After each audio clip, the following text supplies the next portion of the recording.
Hey guys, just thought I'd do my entry video to what is the National Pride group build, which is hosted by Ian UK Scale Modeller on the Facebook group build page. And Ian announced this around about, must have been about a week ago now, that this was going to start on the 22nd of January or 20th of January and run until the 31st of May. Now, it can be anything that represents your country, either in the armed forces, national airline, or railway, whichever form of transport that represents your country. I've chosen this particular subject, and the reason being is because, yes, it is outside my normal comfort zone of armour, but I want to get my hand back into aircraft, which is basically where I started my modelling career off, to be honest with you, as we all did when we were youngsters. And it was the first thing I actually did when I actually got back into the hobby, being an old Airfix 172nd Spitfire Mark 5B when I first moved to my current location.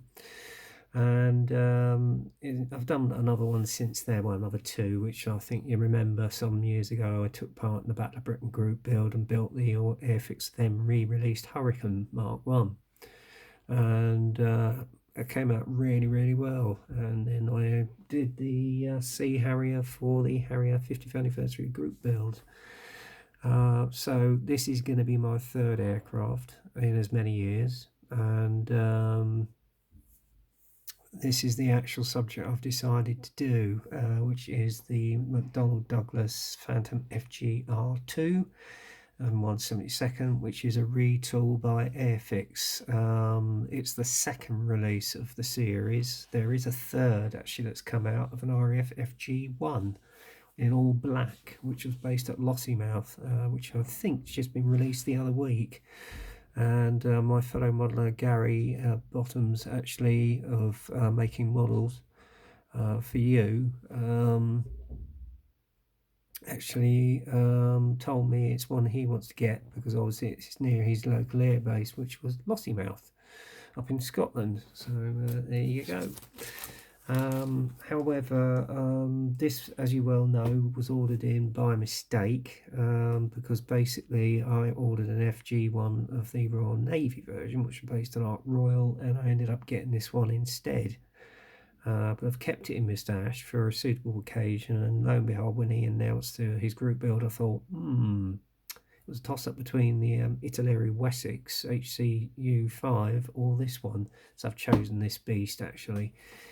It's one of my favourite Cold War aircraft of the period. Always loved the Phantom, and I remember seeing him at Greenham Common, particularly the first year I went in 76, I think it was. The climb rate on this ruddy thing was just phenomenal. It really was. It just went up and up and up and up until it disappeared. So yeah, amazing aircraft for its time, and it was a stalwart throughout the Air Force until 1992 from 1969, which is roughly the same sort of time that the FG1, or F4K as it was known then, came into operation with the Fleet Air Arm. It was basically an interim replacement for the then TSR2, because they decided to go over to McDonnell and put some negotiations in to get some aircraft as a supplant to the cancellation of the TSR2, and this was one of the aircraft involved alongside the Buccaneer. They did order the F111, but that fell through because of expense as well as the TSR2, so instead they ordered the Buccaneer and the Phantom to supplant it, really. And in one way it's a good thing it did, because I mean it was the only thing that kept us safe during the Cold War years and defended us out in West Germany against the Russians from ever invading us. That's basically what kept the peace. I mean, it was first used as a fighter bomber, then a strike interdiction aircraft, and then finally used on air defence mainly. The R in this means that it's got a reconnaissance pod, on this particular version. And I think it has slightly uprated engines as well from the FG1 Rolls-Royce bays, which actually could sort of power out to about 24,000 pounds of thrust. So yeah, this baby could certainly rock. But sadly, I mean, everything has its expiry date, and the airframes were getting old and tired, so they were getting harder to maintain and getting more expensive to maintain. And in 1992, the Air Force, Royal Air Force, decided to retire them from frontline operational service and supplant them with the Tornado ADV F Mark III, which took its place. And then obviously after that, they had the GR4 when they were taken out of service around about, I think it was about 2003, I think, or 4. And they sold it on until, well, about a year ago. What was it, this year? No, late this year, earlier this year, when the Tornado finally was retired from frontline operational service, which is now being taken its place by the F-35 Lightning II and Eurofighter Typhoon GR4. So there you go. As I say, the aircraft I'm going to depict has got nothing to do with the markings on here. It is of a GR2, but I'll go over that a little bit later after as I come towards the end of this review. So what we're going to do, we're doing an inbox review of this particular kit, which I must admit, for the money you're paying, is certainly worth it. I mean, the wealth of detail on this is absolutely astounding. Ever since Airfix were taken over by Hornby and they started basically retooling them all, the detail and the actual mouldings have improved nigh on 110% in my eyes. So there you go. Right, without further ado, we get on with this. As you can see, the actual painting on the box art is depicting two Phantoms on a Cat Patrol 1435 flight over Falkland Sound.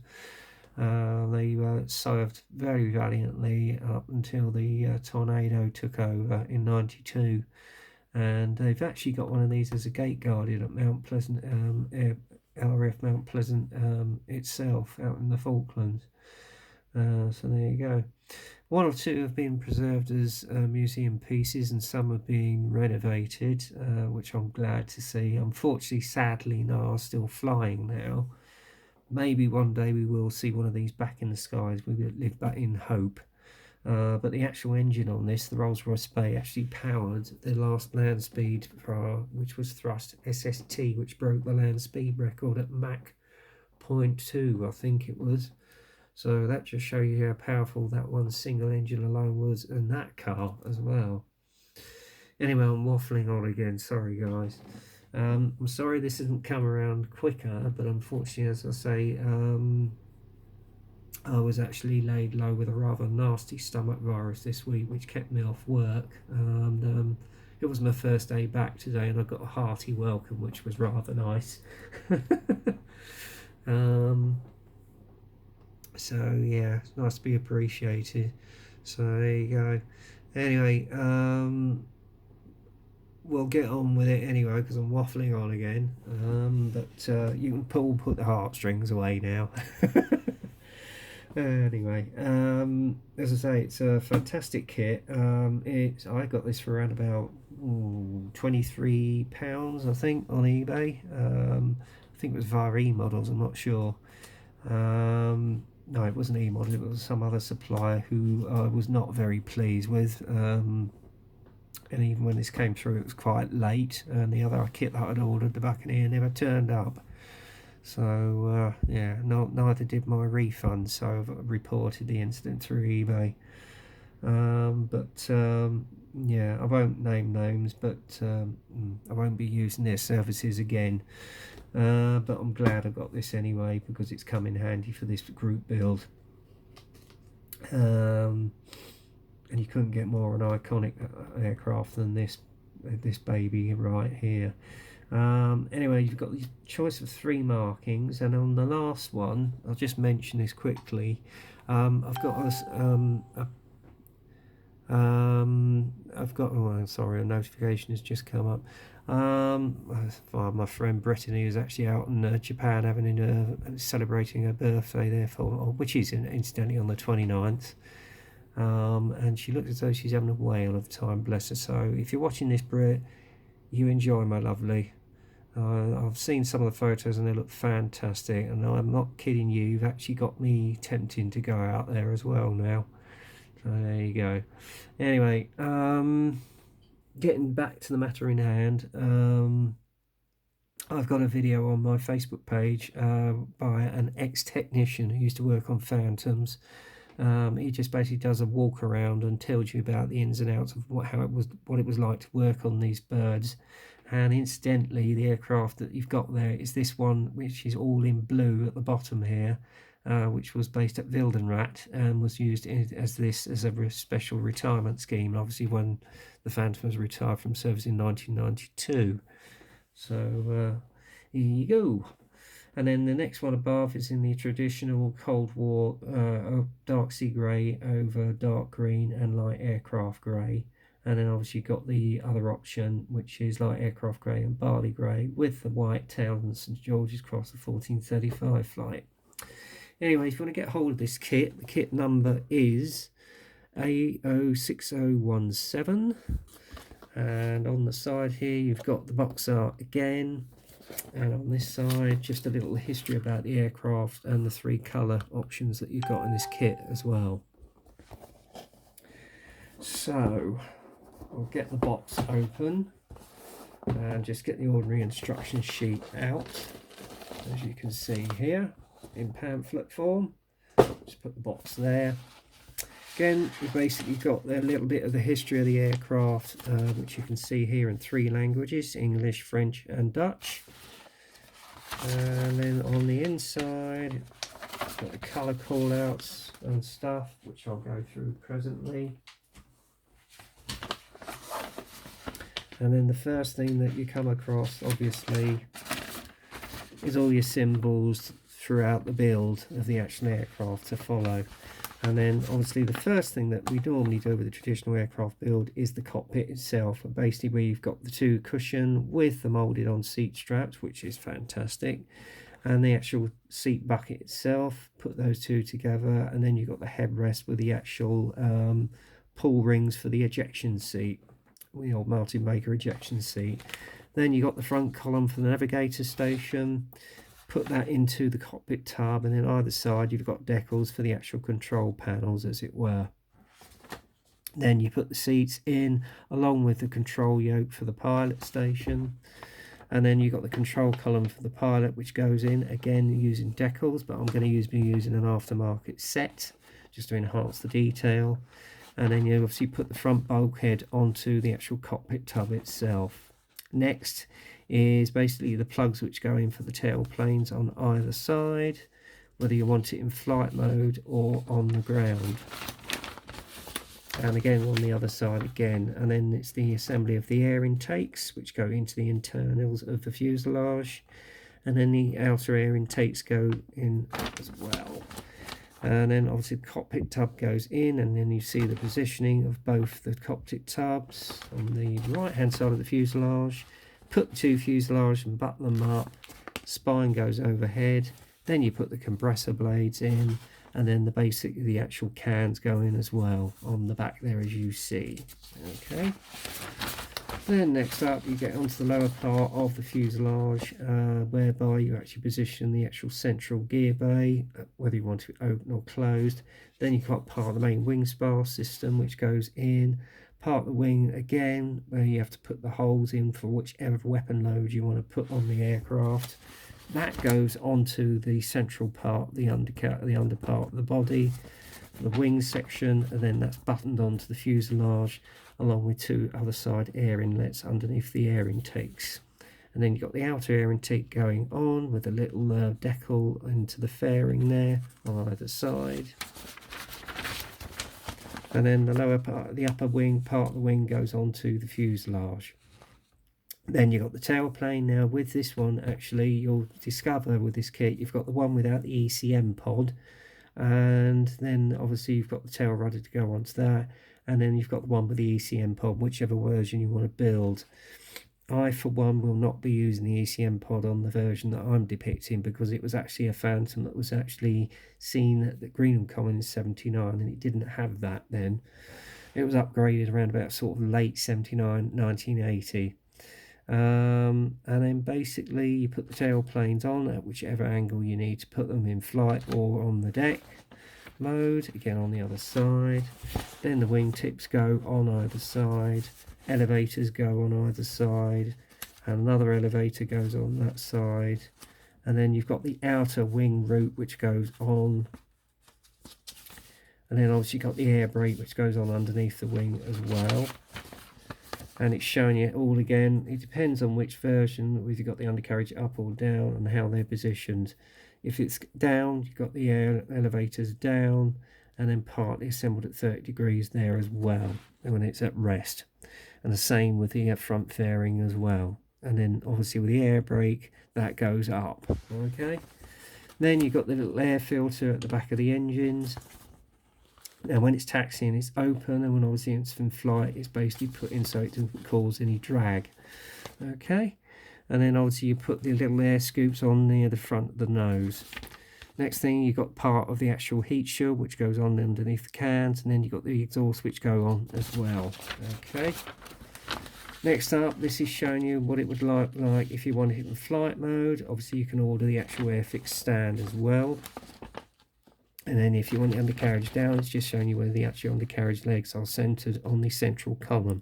Okay, and then obviously you've got the hydraulics which go on as well. And then the next process is obviously putting the gear bay doors on, showing you the positioning of them, and then obviously the outer riggers as well. So there you go. And then obviously finally you've got the tires which go on, and I'm glad to say they're actually weighted as well, which is nice. Then you've got the assembly of the nose wheel which goes in along with the hydraulics, and then obviously you've got the gear bay doors and the wheels going on as well. Then obviously you've got the option of putting Shrike missiles on. Obviously the ones without them are just for display purposes, and then obviously you've got the outer wing tanks, even the Vulcan cannon if you should so wish, reconnaissance pod or central cannon. A central tank as well. So there you go, and that shows you the positioning of the outer wing tanks, and then obviously the positioning of whichever weapons load you should decide to put on the actual aircraft, as it were, bombs, strike missiles and sidewinders, and then obviously the hard points going on as well. Okay, and same with the refueling pod, you've got the option of having it closed or basically open as well. And then the next process is to fit the actual arrestor hook, because they actually still had them on the ground-based aircraft as well as the carrier-based one as well. Then you got the overall part, the hood, which goes onto the cockpit column along with the head-up display, and you can have the cockpit closed or basically with the these I think were sights, I'm not quite sure, so they look at the back of the aircraft. And also you can have the actual option of having the cockpit open as well, which is probably what I'm going to do myself. And then it's showing you the final assembly of the actual kit in flight mode and on the deck. And then we're going on to the colour callouts. Obviously the first one up is 1435 flight at Mount Pleasant, circa 1991 in the Falkland Islands of 1435 with the St George's Cross, white tail, overall camouflage grey or barley grey and light aircraft grey, as you can see there. Alright, and then the other option is the more traditional Cold War variant of 2 Squadron circa 1972 at Lagerbrücken, Germany. As you can see, there's the overall dark sea grey and dark green with light aircraft grey underneath, and that's probably an option I'll do at a later date. There we are. And then next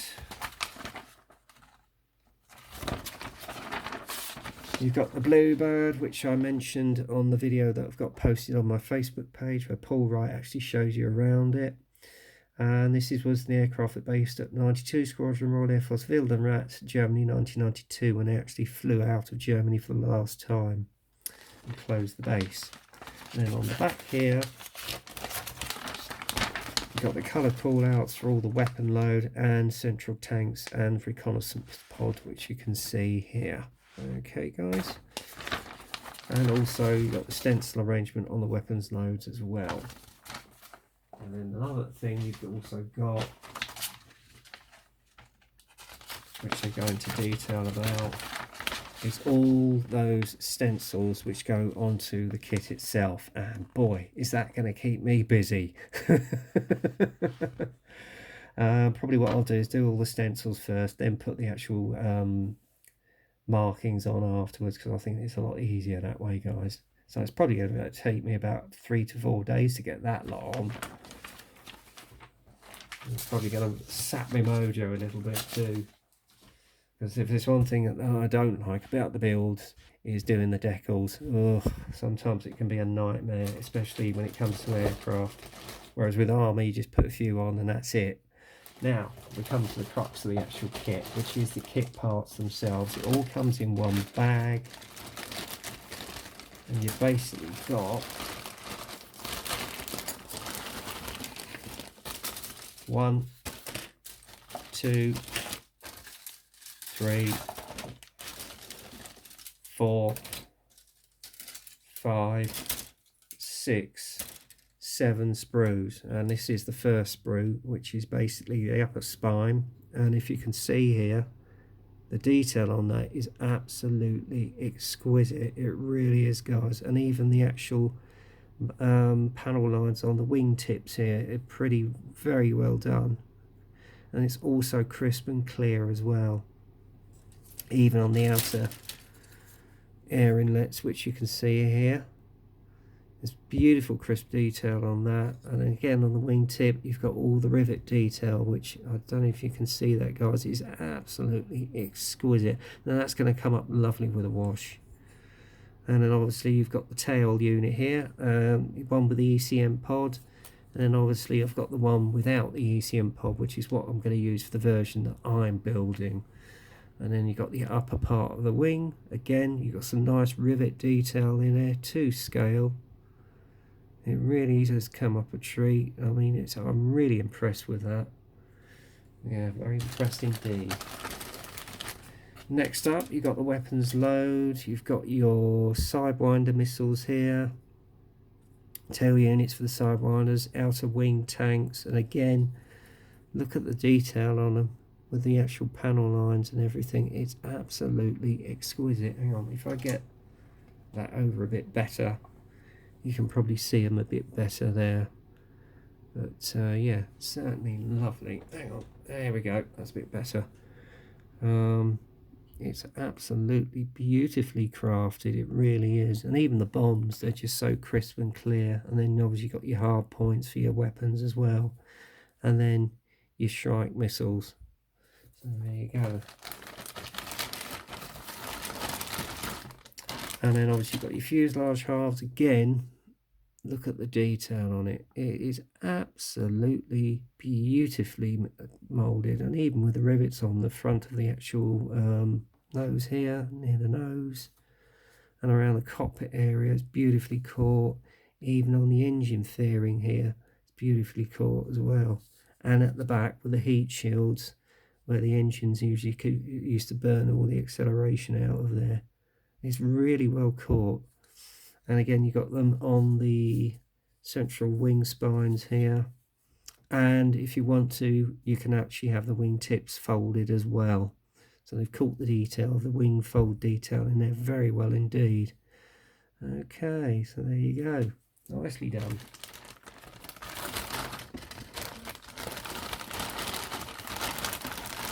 Let's just try and get that back in there. And then obviously you've got the lower part of the fuselage and the wing section, central undercarriage section there. And again, look at the level of detail on that. It's absolutely exquisite. It really is, guys.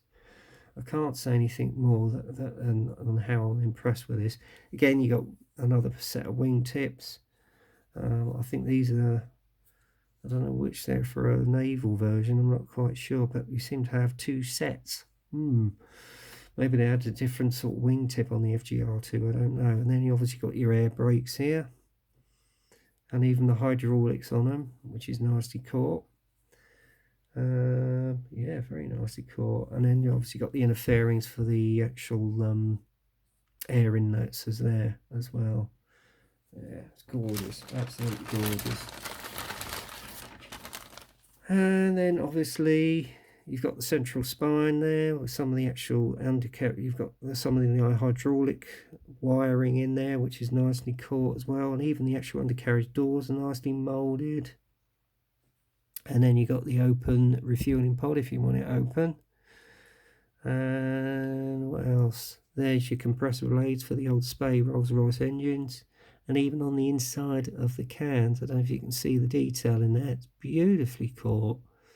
And obviously the exhausts are well made as well.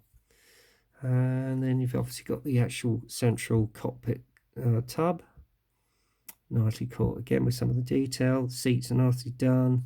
There's your seat cushions with the actual seat belts on them. But obviously with me, I'm going to use aftermarket, so I'll probably scrape those off and sand them down.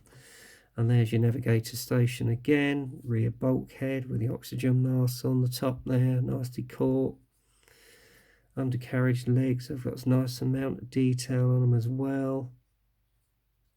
And even the tyres are nicely sort of weighted, as you can see there. Beautifully done, and even the nose wheel ones are. So yeah, very nicely done. And also here, for some reason, you've got 2 hooks. Maybe one's for the naval version, the other one's the Air Force version. I don't know. But there you go. So yeah, very nicely caught. And again, there's your reconnaissance pod and gun camera, which you see there. Nice level of detail again. They've even caught the cameras on the lenses there, nicely done, and underneath. And then obviously you've got your Vulcan cannon right here as well. And your nose leg, as you can see there, very nicely caught again. So yeah, I'm well impressed with this. And then finally, I'm not going to take them out of the bag because I don't want to get them damaged. You've got the Perspex parts with the canopy, and I can say to you, they are as clear as a bell. And you've even got the actual radar antenna addition there as well for the nose. So yeah, very nicely done, and even the lenses for the actual camera pod.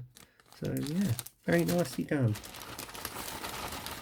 That's that, and then obviously the last thing we're looking at is the decals that come with the kit. Again, they're done by Cartograph, and look at the amount of stencils. They are a little bit shiny, but I'm sure they bed down absolutely beautifully. Now, the only thing I'm going to use off this decal sheet is the stencils, to be honest with you, because I'm not using any of the unit markings on this, because I'm doing a specific aircraft of a specific time at an international altitude in 79. So I'll show you that in a moment. But overall, I have to say, I'm mightily impressed with the detail on this kit. And to be honest with you, 23, 24 quid, it's worth the money. It really is all this worth the detail. There we go, I'll just pop that all back inside. There we go, that's that. And I will shut the box. We've seen what we needed to see about this kit, and yeah, beautiful kit. It really looks a beautiful kit, and I'm sure it builds into a beautiful representation of the actual iconic Phantom, as it were, or as the old US forces used to call it, the Spook. But yeah, mighty aircraft. And the actual unit marking I'm going to be doing is of an aircraft that I saw along with my father at the 1979 International Air Tattoo, when it used to be held at Greenham Common. Sadly, there isn't anything left of that airfield anymore, because it's now a sort of a conservation park, and the old runway was dug up along with the Perry track. So the old hangars are still there, but it's mainly used as a road research lab now. Although the control tower, I can tell you, has just recently been renovated, and I think they use it as a cafe, come restaurant, come hotel there now. So yeah, it's quite interesting. Yeah, if you look on, I think, Google and look up RAF Green Common, you'll see the sad side of it today, unfortunately. Very much a former shadow of itself, sadly, but hey, there you go. And there's a lot of history behind the airfield as well, so check it out on Wikipedia. Anyway, the aircraft that I'm going to be depicting for this National Pride group build will be this one. It's the Alcock and Brown scheme, which was used to commemorate the 60th anniversary then of the transatlantic crossing by Alcock and Brown. And 2 aircraft were painted in this scheme. Only one actually did the route. The other one was used as a backup in case there was any technical failures when it was being displayed at the air show. I, along with my father, my brother and my mother, were basically lucky enough to see this when it actually flew in from its transatlantic trip. So seeing it taxi up to the flight pad and watching Lieutenant Alcock and Flight Lieutenant Brown get off the actual aircraft was quite a moment in history, to be honest with you, and something I will never forget. So I've been looking out for it, and when they announced that this was coming out, I looked on eBay, and lo and behold, there it was. Extra Decal had actually done it from the old model decal sheet. And I know Hasegawa actually did at one time bring out a 1/48th version of this, which I must admit I've seen it on eBay, and it's just going at crazy prices now, even the 72nd version of this kit. So hence why I went for this option, and what more couldn't you get to represent our country and national pride than this one. So there you go. Anyway, hope you like this entry video, and that's it for now, guys. So until the next time, get kit crazy, happy modelling. I'll give you further updates on this. I'm not going to start this project straight away.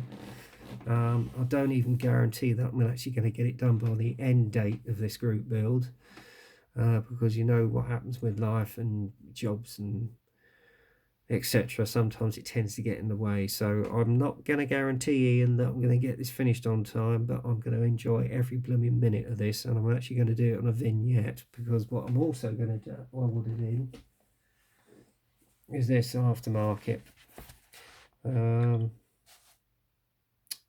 Ooh, hang on, don't want to let the cat out of the bag. Right, which I hope I didn't. This I've ordered, which is, if I can get it on the tablet, Flight Paths crew ladder set for the Phantom. So that's on its way. There we go.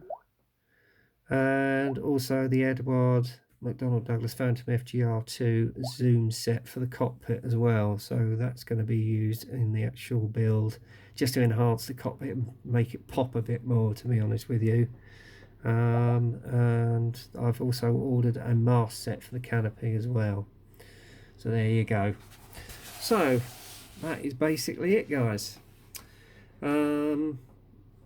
As I say, I'm looking forward to getting back into building aircraft. I haven't done it for a while. It's just something for a change, and I couldn't think anything more of a national pride than this. So there you go.